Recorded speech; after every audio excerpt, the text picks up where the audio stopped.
કરી શકીએ. બીજો પણ એક નાનો પ્રયોગ કહું છું, પછી પાછી આપણે મૂળ વાત ઉપર આવીએ. કેટલાક વ્યક્તિ એવા હોય છે, બાળકોનું એવું હોય, બાળકોનું કહ્યું કે વાંચવા 10 મિનિટ પરીક્ષા હોય છે, બાળકે અલાર્મ મૂકી સવારનો 4 વાગ્યાનો સમય છે, અલાર્મ વાગ્યો, તેને માં કહ્યું હોય તો માં હું સવારનો 4 વાગે ઉઠીશ, અલાર્મ વાગ્યો, માં કહ્યું બેટા ઉઠ, આવતીકાલથી ઉઠીશ. આ કેટલાય થતું હશે. સંકલ્પ શક્તિ કમી. આપણે નાનો પ્રયોગ કરી શકીએ, સિમ્પલ, કે તમે નક્કી કર્યું કે રાત્રે 10 વાગે હું તાળી પાડીશ. બોલો, અમુક કશું અઘરું છે? એક જ તાળી પાડો, રાત્રે 10 વાગે એક તાળી પાડીશ. તો કોઈ જગ્યાએ જવાની જરૂર નથી. પણ 9 ને 59 નહીં, 10 ને 1 મિનિટ નહીં. એટલે તમારે રાઈટ 10 વાગે એટલે તમારું મન એલર્ટ થઈ જશે. 9 સવારનો એલર્ટ થઈ જશે. ભૂલીને જવાય. અને જેવા 9 ને 57, 9 ને 58 થાય એટલે એકદમ એલર્ટ થશે. અને 9 ને 59 તુરંત આપણે જેવી 10 તમારે તાળી 60 સેકન્ડની અંદર એક બે દિવસ પછી તમે નક્કી કરો. સવારમાં 5 વાગે પથારીમાંથી બેઠો થઈ અને પથારીમાં 2 વાર પાછો શું હોય સુઈ જશે. હવે તમે મોબાઈલમાં જોવા મળ્યા કે ઘડિયાળમાં જોવા મળ્યા કે ટાઈમ કરતો થોડા પહેલાથી ધીરે ધીરે આ અભ્યાસ, અલગ અલગ પ્રકારનો અભ્યાસ, એવું કોઈ કામ ન કરો કે બીજાને પરેશાન કરો છો. એ વિશેષ પણ તમારું મન પ્રશિક્ષિત થશે. અને પ્રશિક્ષિત થયેલું મન કેવું હોય છે? મારો સામાન્યતઃ દરરોજ 3 વાગે ઉઠવાનો મારો નિયમ છે. અપવાદરૂપ સ્થિતિમાં થાકેલો હોવ કે રાત્રે મોડો સૂઈ ગયો હોય તો એક અલગ વાત છે, પણ પ્રયત્ન કરતો કે 3 વાગે પહેલા ઉઠી જવો, તો મોડા 3 વાગે ઉઠી જવું. પણ અલાર્મ કોઈ દિવસ રાખતું નથી. ઘણા વર્ષો થઈ ગયા છે નહીં અલાર્મ. હું એવું માનું છું અલાર્મ રાખીશ તો શું થશે કે મારા શરીરને ઊંઘની જરૂર હતી અને તે વાગી તેને ઊંઘ ડિસ્ટર્બ કરતી, પણ જરૂર નથી પડતી. હવે આપણે વિચારીએ તો એવું કેવી રીતે ઘટતું હશે? હા, હવે એ સિવાય બીજું કહું, ઘણીવાર કોઈ વિશેષ સ્થિતિમાં જરૂર પડતી હોય, મારે વહેલા ઉઠવાનું છે તો પણ એલાર્મ નથી રાખતું. નક્કી કર્યું 2 વાગે ઉઠવાનું છે અથવા તો કામ, તો ઓટો સિસ્ટમમાં જેમ મનની પાસે ઘડિયાળ હોય તેમ તે સમાચાર પહોંચી જતા હોય. તમારે પણ આવું થયું હશે. પણ એને વધારે સારું કરવું હોય તો આવું પ્રયોગ કરજો, બાળકોને શીખવાડજો. આ તમારા માટે મેં વાત કરી. ત્રીજી, આપણે ગુરુકુળ પરંપરાની કેટલીક વાત કહું છું. મારા આશ્રમમાં પણ મેં હમણાં ગુરુકુળ બનાવ્યું છે, આ જૂન મહિનામાં શરૂ કર્યું. એમાં પણ એ પ્રયોગને મારે 6-8 મહિના પછી એને ધીરે ધીરે ઉત્તમ રીતે લાવવો છે. શ્રુતિ પરંપરા હતી આપણે ત્યાં. શ્રુતિ એટલે સાંભળીને. હવે આપણે પરંપરામાં શ્રુતિ પરંપરા ઓછી છે, રટ્ટા પરંપરા બધી, વારે વારે લખવાનું, વારે વારે વાંચવાનું. તો હવે શ્રુતિ પરંપરા શું? એક વાર સાંભળીને યાદ રાખવું. બોલો, કઠિન કામ છે નહીં? આપણા જીવનની કઠિન થઈ જાય છે. તો પછી તે સમય શ્રુતિ પરંપરા કેવી રીતે કામ કરતી નથી? નાના સરખા પ્રયોગ છે, તમે શાળાના બાળકો માટે કરી શકો, પણ કમસે કમ તમારા ઘરના બાળકો માટે તમે પ્રયોગ કરજો.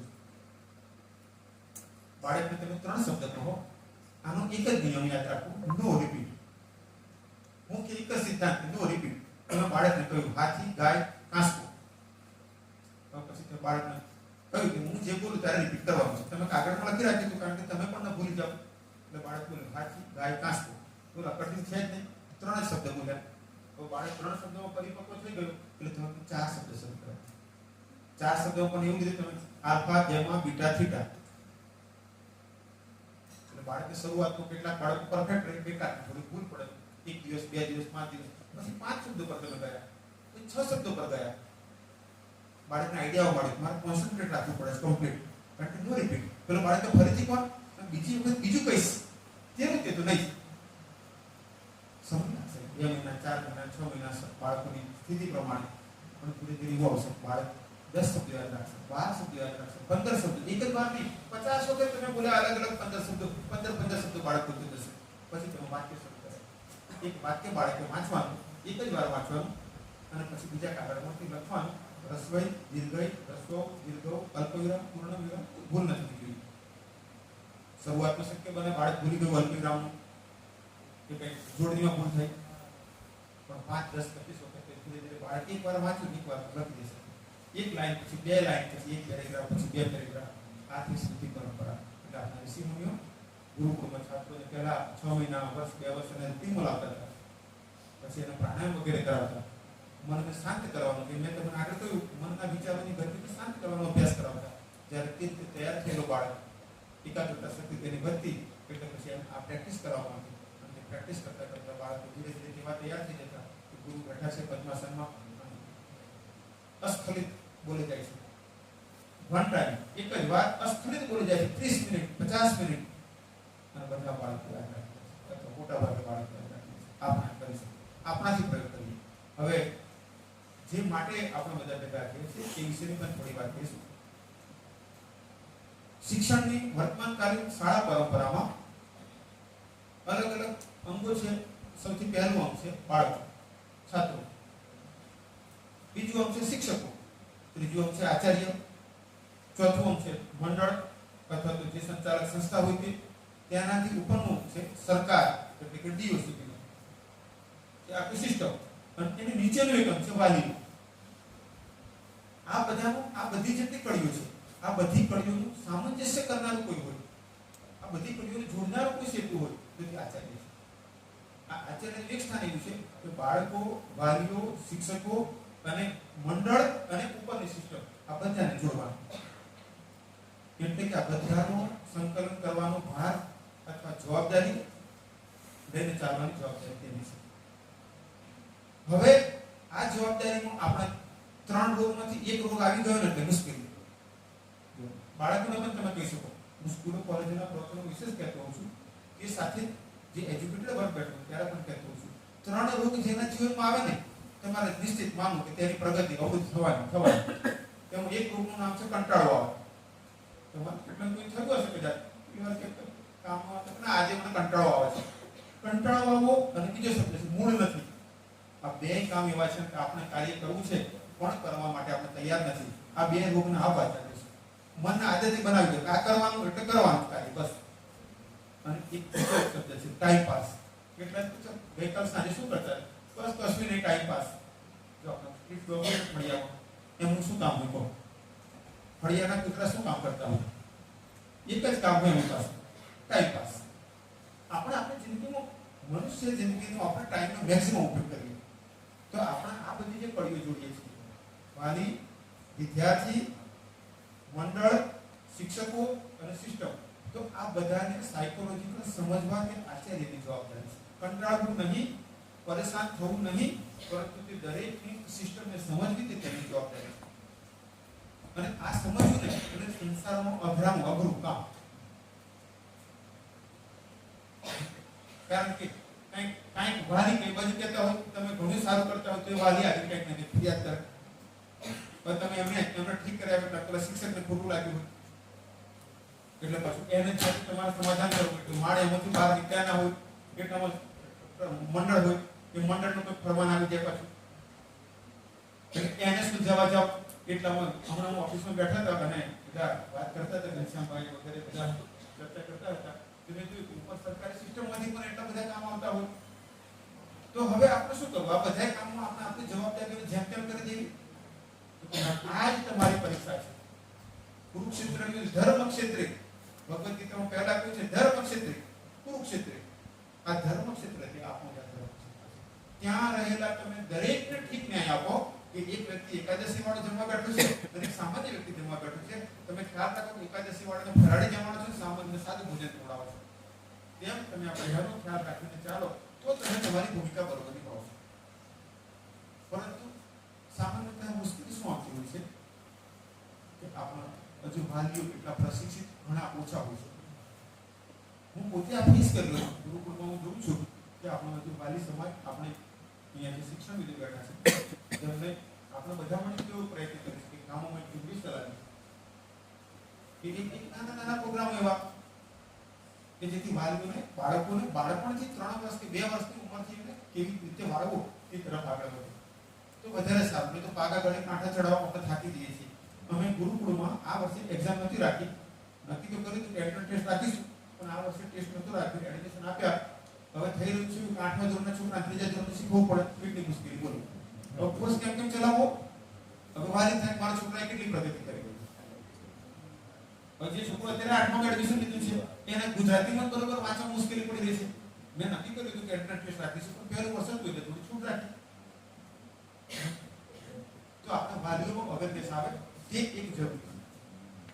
બીજું છે બાળકોને. જો આજની મને વાત કહું, આવતા પહેલા અહીંયા નીકળવાનું હતું, પહેલા કોઈ લિસ્ટ આવેલા એમના પડવાનું હતું તો એ એમના આવવામાં 10 મિનિટની વાર લાગી અને શાળામાં પ્રાર્થના પંચવાનો સમય થયો હતો તો 5 મિનિટ ત્યાં આવું બેઠો 5 મિનિટ. છોકરાઓને બે ત્રણ ઉદાહરણ કર્યા. એક ઉદાહરણ તો ગીધનું કે આકાશમાં ભલે ઊંચે ઉડતું ગીધ નીચે શું જોતું હોય છે? નીચે જોતું હોય છે કે મરેલું ભેંસ, મરેલી ભેંસ પડવા એવું કાંઈ પડી છે? ત્યાં ઘણી વાર આપણી મનસ્થિતિ આપણે શ્રેષ્ઠતા તરફ આગળ વધવાની જગ્યાએ આપણે બીજાઓની ભૂલ શોધવા તરફ જતા હોઈએ છીએ. પછી બીજું ઉદાહરણ શું ગાય અને ભેંસ. સામાન્યતઃ બધી વાર એક વસ્તુ જરૂર નથી, પણ મોટા ભાગે એવું જોવા મળતું હોય કે કીચડ હોય તો ભેંસ અંદર બેસે અને ગાયને છે તો ત્યાં આગળ ગંદકી હોય ને ઊભી રહેશે, નહીં તો થોડીક દૂર જે સફાઈ હોય તે બાજુ બેસે.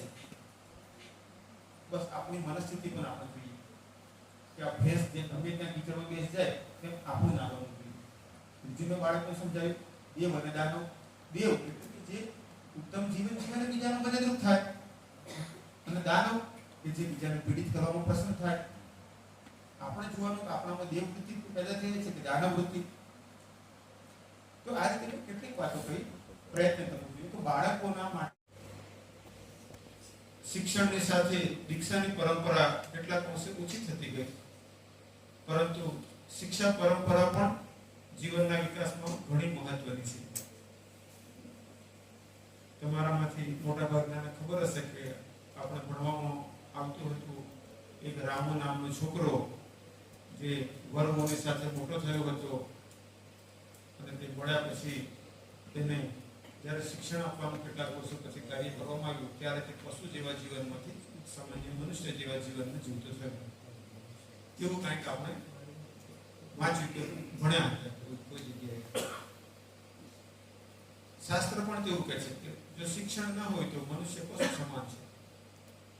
શિક્ષણ અને સંસ્કાર આ બે જીવનના મહત્વના અંગ છે. તે અંગોની પૂર્તિ કરવા માટે પુરાતન કાળમાં ગુરુ પરંપરા હતી, ગુરુકુળ પરંપરા હતી. ગુરુકુળ એટલે ગુરુ ગૃહે નિવાસ કરી અને વિદ્યા પ્રાપ્ત કરી. તે વિદ્યા વેદ વિદ્યા હોય કે દ્રોણાચાર્યના આશ્રમની શસ્ત્ર વિદ્યા હોય કે પરશુરામના આશ્રમની શસ્ત્ર વિદ્યા હોય, ભારદ્વાજ મુનિના આશ્રમની વિદ્યા હોય કે કણાદ મુનિના આશ્રમની. અગસ્ત્ય મુનિએ આપણને ઇલેક્ટ્રિસિટી આપી, ભારદ્વાજ મુનિએ વિમાન વિદ્યા આપી. એમ અનેક ઋષિ મુનિઓ આપણે ઘણીવાર ફોટાઓમાં ચિત્રમાં જોતા હોય કે દાઢીવાળા એક સાધુ જંગલની ઝૂંપડીમાં બેઠેલા છે, સમાજ ત્યાં જેને પ્રણામ કરતો હોય. તેવી આપણી ઋષિ પરંપરા તે બધા વૈજ્ઞાનિકો હતા, શિક્ષણવિદો પણ હતા અને વૈજ્ઞાનિકો પણ હતા, સાથે ક્ષમતા સંપન્ન મહાત્માઓ હતા. આજે તે પરંપરાનું કેટલાક અંશે શિક્ષણ વિભાગ દ્વારા નિર્વહન કરવાનો પ્રયત્ન જે છે તેમાં આ બધા અહીંયા વડોદરા જિલ્લાની હાઈસ્કૂલના આચાર્યો ઉપસ્થિત છો. ત્યારે થોડું શિક્ષણ અને પછી આચાર્યની ભૂમિકા અને આપણા વર્તમાન સમયમાં શું કરવું જરૂરી છે આ ત્રણેય બાબત પર થોડું કહીશ. વર્તમાન કાળમાં અને ભૂતકાળમાં શિક્ષણ મુખ્યત્વે 8 જેટલી પરંપરાઓથી ચાલતું રહ્યું. તમારામાંથી મોટા ભાગના તો આ બાબતોથી શું પહેલે પરિચિત હશો કે એક નિગમનાત્મક પ્રક્રિયા રહી આપણે શિક્ષણની, કે જેમાં પહેલા સિદ્ધાંત કહેવામાં આવતો હતો અને સિદ્ધાંત કહ્યા પછી તેનું દ્રષ્ટાંત આપવામાં આવે. કે આપણે બાળકોને કહ્યું E=mc². આપણે તેને સરળ ભાષામાં સમજાવ્યું કે 30ની સ્પીડે સાયકલ ગઈ અને ગેટ સાથે અથડાય તો સાયકલનું આગળનું પતરું પડી ગયું. 30ની સ્પીડે એક ટ્રક ગઈ અને ગેટ સાથે અથડાય તો ગેટ તૂટી ગયો. આ E=mc² નું સરળ ઉદાહરણ. આપણે તેને વધારે અનેક રીતે સમજાવી શકીએ. આ નિગમનાત્મક પ્રક્રિયા કે સિદ્ધાંત કહેવો, પરંતુ તે સિદ્ધાંત સાથે તેવી વાત કહેવી કે જે વાત દ્વારા વિદ્યાર્થીઓ તે સિદ્ધાંતને સમજી શકે. બીજી પ્રક્રિયા રહી આગમનાત્મક, એટલે કે કોઈ વાર્તા કહેવી અને તે વાર્તા દ્વારા સિદ્ધ કરવું. વાર્તા કહ્યા પછી બાળકને પૂછીએ અને બાળક જ્યારે તેનું પરિણામ કે અથવા તેનો સાર કે તે સિદ્ધાંત કે આગમનાત્મક પ્રક્રિયા. શિક્ષણની આ બે પ્રક્રિયાઓ આપણે અપનાવતા હોઈએ છીએ. બધા ભાષા શિક્ષકો અને બધામાં મોટા ભાગે હોય છે. તે સિવાય સંશ્લેષણાત્મક શિક્ષણની પ્રક્રિયા. સંશ્લેષણાત્મક એટલે કે વિવિધ અંગો વિશે કહેવું અને તેનું સંકલન કરીને મૂળ વિષય પર આવવું અને વિષયને સમજાવવું. અને વિશ્લેષણાત્મક શિક્ષણની પ્રક્રિયા કે મૂળ વિષય વસ્તુને કહેવો અને તે વિષય વસ્તુના વિવિધ અંગોને સમજાવવા. આ ચાર પ્રક્રિયા વિશ્વ ઉપયોગ કરી રહ્યો છે. શબ્દો અલગ અલગ હોઈ શકે, સમજૂતી અલગ અલગ હોઈ શકે, પરંતુ મૂળ નિગમનાત્મક, આગમનાત્મક, સંશ્લેષણાત્મક અને વિશ્લેષણાત્મક. તે સિવાય આપણે પ્રાથમિક શિક્ષણમાં પણ આપણો ઉપયોગ કરતા હોય ભારત અને બીજા પણ કેટલાય દેશો કે પ્રદર્શન દ્વારા આપણે શીખવાડવા પ્રયત્ન કરીએ. અત્યારે સરકાર વિશેષ કરીને પ્રાઇમરી સ્કૂલોમાં આનો પ્રયોગ કરતી રહેતી હોય છે. પ્રદર્શન દ્વારા આપણે પણ બાળકોને ઘણી વાર અલગ અલગ જગ્યાએ લઈ જઈએ છીએ.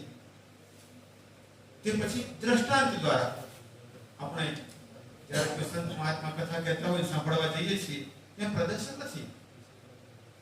રામાયણને થઈ ગયો ઘણો વખત થઈ ગયો, મહાભારત કાળને પણ ઘણો વખત થઈ ગયો, પણ આપણે તેમાં તે સાંભળી રહ્યા છીએ અને તેમાં દ્રષ્ટાંતો પણ આવી રહ્યા છે અને તે વિશે સમજી રહ્યા છીએ. પછી કથન દ્વારા એટલે તેમાં દ્રષ્ટાંતની વિશેષ જરૂર નથી, સૈદ્ધાંતિક વાતચીત કે જેમ આજે તમે વાતચીત કરશો તો હું માનું છું કે તમારો જે સંવાદ ચાલશે તેનો ઉદ્ઘાટન કાર્યક્રમ પછી તે મુખ્યત્વે કથન વિધિ હશે.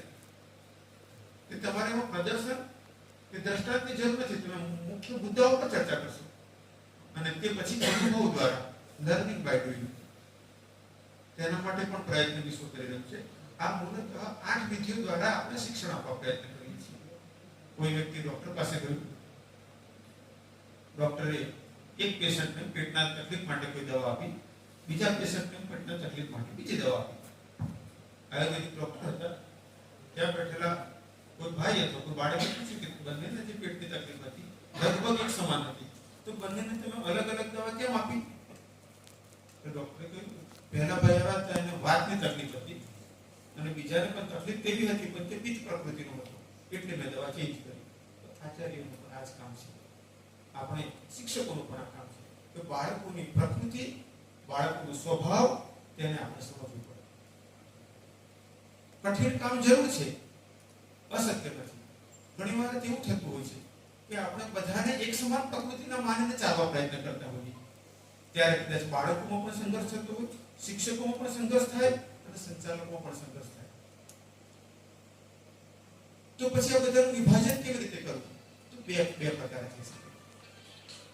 જનરલ કહેવામાં આવે કે જેને કબજિયાતની તકલીફ હોય તેને રાત્રે લગભગ 1 થી 1 ચમચી ત્રિફલા અને પ્યાલામાં લેવી અને તેમાં થોડું ગરમ પાણી નાખી મિક્સ કરી થોડી વાર રહેવા દે એનો ઉપયોગ કરવો.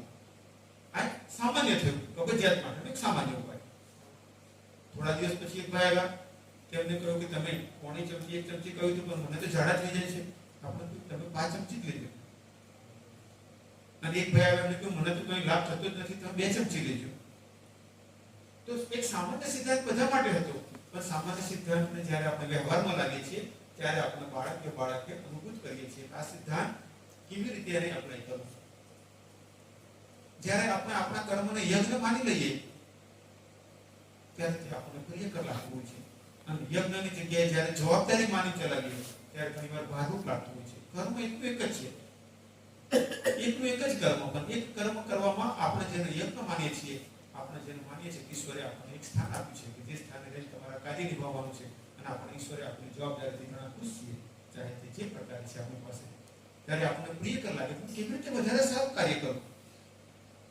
પણ જ્યારે તેવું નથી અને મારી જવાબદારી આવી પડેલી છે એટલે મારે કરવું પડે છે એટલે કંટાળાજનક લાગે, બોજરૂપ લાગે, પતાવી દેવાની ઈચ્છા થાય. અને જે વ્યક્તિ વધારે જવાબદારી વહન કરતો હોય છે ત્યારે તેનાથી વિશેષ જવાબદારી માટે મોકો પણ મળતો હોય છે. મોટા ભાગે, બધી વાર એમ નથી બનતું. ઘણી વાર તમે અનુભૂત કર્યો હશે કે એવું કરવામાં આવી રહ્યા છે. ઘણી વાર એવું લાગે કે આપણે સુપાત્ર હતા પણ આપણા કરતા ઓછા પાત્રને મોકો મળ્યો. પણ ઘણી વાર એવું પણ બનતું હોય છે કે આપણે આપણા કાર્ય અને તેને અનુસાર સિસ્ટમ અથવા ઈશ્વરે શક્તિ આપણને મોકો આપતી હોય છે. તેનું ઉદાહરણ ઘણી વાર હું કહેતો હોઉં છું કે એક સ્થાને કોઈ ભોજન વ્યવસ્થા ચાલી રહી હતી, માનો તમારી શાળામાં છે, કોઈ બાળક તમારી પાસે આવ્યું, ગુરુજી મને પણ કઈ સેવા આપો ને. તમે એ છોકરાને કહ્યું બેટા તું બધાને પાણી આપ. છોકરો જગ લઈને ગયો ને બધા જમવા બેઠેલા હતા, બધાના પ્યાલામાંથી પાણી આપી રહ્યો હતો. કોઈના પ્યાલામાંથી થોડું પાણી ઉભરાઈને ઢોળાતું, તો જ્યારે કોઈના પ્યાલા ઉભરાઈને ઢોળાતું, બીજાના પ્યાલા છોકરો અડધો પ્યાલો જ પાણી આપતો. તમે આ જોયું, તમે તેને બોલાવો, બેટા અહીંયા આવો, આ જગ અહીંયા મૂકી દે, જા ત્યાં રસ્તામાં કચરો પડે છે ને ત્યાં સફાઈ કરજે, સાવ ન લઈ જાય. તમે આ કરશો કારણ કે તમે જોયું કે બાળકને એટલી ખબર નથી પડી રહી કે પાણી કેવી રીતે આપવું જોઈએ, કે લગભગ અડધો સેન્ટીમીટર થોડી જગ્યા ઉપર ખાલી રહે, એટલે પાણી પીતી વખતે ઢોળાય નહીં, અને એટલું ઓછું પણ આપવું જોઈએ પેલા વારે વારે માંગવું પડે. તમે તેને તે જવાબદારી સોંપો. બીજું કાર્ય તે બાળકે કર્યું, માની લો કે તે બાળકે કેવી રીતે પાણી આપ્યું, કે જે પાણી આપવા જતું ત્યારે દરેકના પ્યાલામાં કેવી રીતે પાણી આપતું, તો પ્યાલામાં ઉપર લગભગ અડધો સેન્ટીમીટર જેટલી જગ્યા ખાલી રહે. કોઈએ કહ્યું બેટા મારે વધારે જરૂર નથી, થોડું જ આપજે, અને કોઈએ કહ્યું કે થોડું તીખું છે બેટા મને ફરીથી થોડી વારમાં આપજે. કે બાળક યાદ રાખીને જતો, અને જેમને કહ્યું હતું ફરી આપજે તેમને ફરીથી જઈને આપતો. બધાને તો આપતો પણ તેમનો વિશેષ ખ્યાલ રાખતો. તમે આ જોયું, તમે તે છોકરાને કહ્યું બેટા જગ મૂકી દે, આ મોહન થાળનું કાંસનું લીધા. બાળક તેનો તે છે તમારા બે ડિસિઝન. તમે જોયું પાણીનો બગાડ નથી કરતો, અને જેને જરૂર છે તેને પહોંચાડે છે, એટલે તમે વિચારો પાણી કરતો મોહન થાળ આપે તો વધારે મળતું, બધાને ખુશી પણ થશે કે જેટલું જોઈતું તેટલું મોહન થાળ ખાવા મળ્યું અને બગાડ પણ નહીં થયો. બસ સિસ્ટમ પણ આજ કરતા હોય છે. સિસ્ટમનું કહેવા માટે ગવર્મેન્ટ નથી કરતી, ઈશ્વરીય સિસ્ટમ ઈશ્વર પણ આજ કરતા હોય છે. આપણે આપણી જવાબદારીઓ, જે જવાબદારીઓ આપણને ભગવાને આપી છે, તે જવાબદારીઓમાં આપણે જ્યારે સારી રીતે વહન કરીએ છીએ, વર્તમાનમાં કે ભવિષ્યમાં તેના ફળ પેટે આપણને તેનાથી પણ ઊંચા સ્થાને જવા માટે પરિસ્થિતિઓ પેદા થતી હોય છે.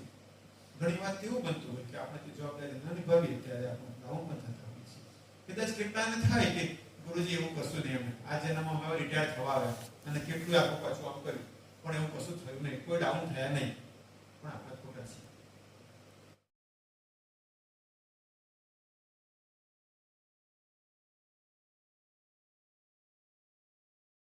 સિવાય બધી ગુણવત્તાની વાતો બહુ છે. કોઈ દુકાનમાં ખરીદી કરવા જાવ ત્યાં લખ્યું હોય કે ગ્રાહકોનો સંતોષ એ જ અમારો નફો. બરાબર ને? ગ્રાહકોને કેટલી સારી રીતે ટ્રીટ કરવાનું એ બધું અત્યારે બહુ ટ્રેન્ડ ચાલે છે એનો. આપણા ગ્રાહકો એટલે આપણા વિદ્યાર્થીઓ, તો એને સંતોષ મળે એવું કામ આપણે કરવાનું છે. મેં તો કર્યું, કારણ કે આ બધા છે મારા વખાણ કરે છે, ભરતભાઈ છે, આચાર્યશ્રી બેઠા છે, આ બધા. હવે ગુણવત્તા એટલે શું? અત્યારે 11મી તારીખે એક જગ્યાએ લેક્ચર આપવાનું છે. હવે એને માટેનું જે હતું, તો સરકારે 600 પાનાનું એક ડોક્યુમેન્ટ તૈયાર કર્યું, જોવામાં આવ્યું, national curriculum framework for school education. જોયો? ક્યાં જોયો? મારે તો જોવો પડ્યો. મારે આમ નસીબ એટલા માટે કે જ્યારે આ રાષ્ટ્રીય શિક્ષણ નીતિનો દસ્તાવેજ આવે ને, કસ્તુરી રંજને, એમણે કસ્તુરી રંજને પોતે એવું લખ્યું છે, કસ્તુરી રંજન કરિક્યુલમ ફ્રેમવર્ક, આવો શબ્દ, એટલે પાછો સી આવું લખ્યું, એટલે હું શોધતો હતો અનુક્રમણિકામાં. એ વખતે મને કોકે કહ્યું રાષ્ટ્રીય શૈક્ષિક સંઘમાંથી કે સાહેબ આ જે દસ્તાવેજ આવ્યો છે એના પર કઈ વાર્તાલાપ કહેશો? મને કઈ ઓફલાઈન થોડું મળે એવું કરશો? મને ખબર નથી કે તે વખતે એ દસ્તાવેજ આપણી રાષ્ટ્રીય શિક્ષણ નીતિનો 628 પાનાનો હશે. એમણે ઝેરોક્સ કરાવી, પછી મને ખબર પડી કે આ તો ભાઈ તારે 2000 રૂપિયા ખર્ચો થયો. પણ પછી તો એમાંથી ઝેરોક્સની ઝેરોક્સ, ફોટોકોપી હું કરાવતો રહ્યો, અને ઘણા બધા ચેપ્ટરો પર ખૂબ ખૂબ પ્રવચનો આપ્યા, પણ આટલું મોટું. પણ તકલીફ શું છે? હવે સરકારને કહેવું હોય તો થોડુંક કહેજો કે ડોક્યુમેન્ટ છે ને જે નાના અને જે હાઇલાઇટ્સ વાળા હોય એ આપે તો શિક્ષકો વાંચે. નથી વાંચતા એવું નથી કહેતો, કહેતા હતા હમણાં કે ભાઈ સમય મળતો નથી, આધાર કાર્ડનું એ કામ કરવાનું હોય ને બીજું બધું કામો કરવાના હોય છે. સ્વામીજીએ થોડી ફોર્મ્યુલા આપી છે તમને, એટલે એના પરથી તમે કામ કરજો. પણ આ દસ્તાવેજ આવ્યો, પછી રાષ્ટ્રીય શિક્ષણ નીતિ આવી. બહુ મોટો ડોક્યુમેન્ટ નહોતો, એ પણ મારી પાસે છે. ઓકે, તો ચેલેન્જ કરી હતી એક સેમિનારમાં કે આ કોકે વાંચી છે કે? સાહેબ આ જુઓ, અને દરેક પાના પર મેં શું લખ્યું છે જુઓ, તો તમને ખબર પડે કે આમાં મેં વાંચ્યું છે કે નહીં. એટલે એ 61 પાનાનું આવ્યું. પછી 196 પાનાનું એક કરિક્યુલમ ફ્રેમવર્ક આવ્યું. એના પહેલા અત્યારે ગુજરાતીમાં એક કરિક્યુલમ ડોક્યુમેન્ટ જોયું, જેનું IIT Indian Institute of Teacher એજ્યુકેશને ગુજરાતી કર્યું છે. એ ફાઉન્ડેશન સ્ટેજ પર વધારે વાત કરી છે. અને આજે વાત કરીએ 600 પાના, એટલે હું એ થાક્યો. આ વખતે તો એમને ના કહ્યું કે ભાઈ ઝેરોક્સ મોકલજો, કારણ કે 600 એટલે 1800 રૂપિયા રહે છે મારો, જેની પાસે હું ફોટોકોપી કરાવવા જાઉં ઈમેલમાંથી હોય તો એ 3 રૂપિયા લે, અને આમ સામાન્ય કોપી આવી કોપી લઈને જાઓ તો એ 2 રૂપિયામાં કરી આપે. પણ મેં વાંચ્યું, અનુક્રમણિકા તો મેં ઝેરોક્સ કરાવી લીધી, બ્રીફ છે એ પણ ઝેરોક્સ કરાવી લીધી, વાંચ્યું કે શું કરવાનું છે. તો આ તમારા બધા શિક્ષકોને પણ તમારે ઓનલાઈન તો અવેલેબલ છે, હવે કેટલા વાંચશે ઓનલાઈન ખબર નહીં. આ એક ભૂત પડી ગયું છે ઓનલાઈન, લોકો કે છે બહુ સારું છે, ગુણવત્તા માટે મને બહુ સારું લાગતું નથી. હું સ્પષ્ટપણે કહું છું, સ્કૂલોમાં પણ નહીં, કારણ કે અવળે રસ્તે ચડી ગયા મોબાઈલને કારણે. આપણી ગુણવત્તા એ અવળે રસ્તે ચડી ગઈ. મેં તો યુનિવર્સિટીમાં ખૂબ વ્યાખ્યાનો આપ્યા, લગભગ કોરોના પછી 300 વ્યાખ્યાનો. અન્નામલઈ યુનિવર્સિટીમાં એ ગયો, આ બાજુ શ્રીનગરમાં એ ગયો, કલકત્તાની હેમિટ યુનિવર્સિટીમાં એ ઓનલાઈન કર્યું. પણ અધ્યાપકો જે હોય પોતાનો વિડીયો મ્યુટ કરીને બેસી જાય. આપણે સાંભળ્યું, હું તો સ્ક્રીન પરથી નામ લખી દઉં ને પૂછું કે છો ભાઈ અહીંયા, પછી 10 મિનિટ પછી કોક એને કહે કે ના તારું નામ સાહેબ બોલે, એટલે પાછો સ્ક્રીન પર આવે. નથી બરાબર ચાલતું આ ઓનલાઈન. એની વે છોડો, પણ આ 600 પાનાનો ડોક્યુમેન્ટ આપણી પાસે આવ્યો છે અને સરસ છે. સ્કૂલના ટાઈમિંગના પણ 4-5 મારે ઝેરોક્સ ન કરાવી શક્યો, પણ એનો આખો સ્લોટ પણ આપ્યો છે 3 પાના પર, કદાચ 51-49 એવા પાના પર આ સ્લોટ આપ્યો છે. એટલે શું કરવાનું છે? હવે મૂળ વાત આવીએ કે આ બધું વાંચવાનું છે ને તમારે બધા શિક્ષકોને પાસે હોય. મે બી એટલે ગુજરાતીમાં આવે છે ને કે ઓઢું તો ઓઢું ચૂંટણી તારા નામની, એટલે ઓઢું પણ ખરું ના પણ ઓઢું, એટલે મે બી નો અર્થ એ જ થાય છે. તમે તો ઇંગ્લિશના છો એટલે તમને ખબર કે મે બી એટલે ઘણી વાર થીસીસમાં પણ આપણે એપ્રૂવ કરીએ ત્યારે લખવું પડે થીસીસ બી એપ્રૂવ્ડ, મે બી એપ્રૂવ્ડ નહીં. મે બી એપ્રૂવ્ડ એટલે તમે સામેવાળાને તક આપો છો કે સાહેબે તો મે બી લખ્યું છે એટલે એપ્રૂવ થાય કે ના પણ થાય. એટલે ચાલુ છે, પણ એ ક્યાં જઈને અટકશે ખબર નહીં. હવે તો મ્યુનિસિપાલિટી અંગ્રેજી મીડિયમ સ્કૂલો શરૂ કરી દીધી છે, અને ગુજરાતીનું તો ધનોત કાઢી નાખીશું આપણે 10 વર્ષમાં, ખબર નહીં શું કરશું. આખું ઘણાને પૂછ્યું ગુણવત્તામાં કે ભાઈ પાણી નથી તો પાણી કેવી રીતે તરાશે. અહીંયા 3 પાણી છે, દીર્ઘઈ વાળું પણ છે અને રસોઈ વાળું પણ છે. એમએ થયેલા ગુજરાતી વાળાને પૂછું, ના આવડું સાહેબ કે ખ્યાલ નથી આવતો. પછી મેં સંશોધન કર્યું ત્યારે ખબર પડી કે એમણે પાણી ગ્રહણ કર્યું નહોતું, એક પાણીનો અર્થ છતાં આવડે જ નહીં. એનાથી અઘરું તો પૂછતો નથી કે હરી ગરજો, હરી ઉપજો, હરી પાયો, હરી પાલ, જબ હરી હરી મેં ભયો, હરી ભયો ઉદાર. બધા હરીમાં રસવાઈ છે ને બધા હરીના મીનિંગ અલગ છે, એ તો પૂછવું જ નહીં. પણ આ પરિસ્થિતિ ગુજરાતીની થાય છે. અને હમણાં ત્યાં ગયા હતા આપણે લોયાધામ ગયા હતા, ત્યાં ટ્રેનિંગ ચાલતી હતી. મેં કહ્યું કે ગુજરાતી આપણે ત્યાં કોણ ભણાવે મોટે ભાગે? પીટી નો શિક્ષક ગુજરાતી ભણાવે, વર્કલોડ પૂરો કરવા. એટલે આ એક નિકંદન કાઢી નાખ્યો. આ એક એવા જેવું છે કે પીટી વાળાને અથવા તમારે ફૂલ ટાઈમ ન પોસાતો હોય તમને તો ભાઈ શહેરની 4 સ્કૂલમાં એને પીટી કરાવવા લઈ જાવ ને. પણ એના આદર્શો ના થાય કે ભાઈ એક પીરિયડ સવારે પીટી કરવી પડે ને એકને સાંજે કરવી પડે, એવું પણ થાય. પણ પીટીના શિક્ષકને ગુજરાતી આપીને પણ આપણે બહુ સારું કામ કર્યું નથી. ચલો વર્કલોડ કરાવવા, પાઠ વાંચે, સવાલ પૂછે.